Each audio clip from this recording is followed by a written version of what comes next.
Sous le soleil brûlant de l'Égypte ancienne, les enfants d'Israël vivaient dans l'ombre des grandes pyramides, ployées sous le poids de la servitude. Mais au cœur du désert, sur le mont Sinaï, un homme nommé Moïse allait recevoir un appel qui changerait l'histoire à jamais. Devant un buisson ardent qui ne se consumait pas, la voix divine lui ordonna de retourner en Égypte pour libérer son peuple. Moïse et son frère Aaron se rendirent alors au palais du Pharaon. Le luxe des lieux contrastait violemment avec la misère des esclaves. Le Pharaon, drapé dans son or et sa certitude, refusa de céder. Son regard était chargé de mépris pour ces deux vieillards. Alors, le cycle des plaies commença. Les eaux majestueuses du Nil se transformèrent en une traînée de sang écarlate frappant le cœur de l'Empire.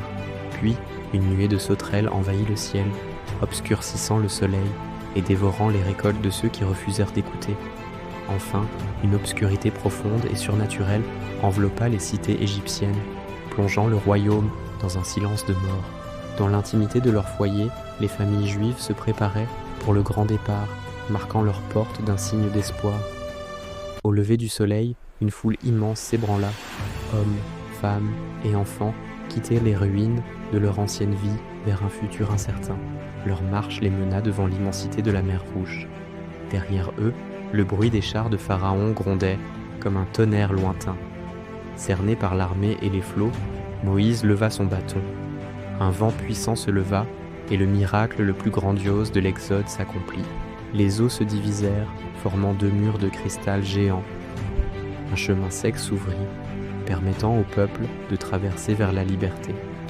Alors que les Hébreux atteignaient l'autre rive, les eaux se refermèrent, scellant la fin de la poursuite et le début d'une ère nouvelle. Sur le sable chaud du désert, Moïse et son peuple regardèrent vers l'horizon. Ils étaient enfin libres, prêts pour le long voyage vers la terre promise.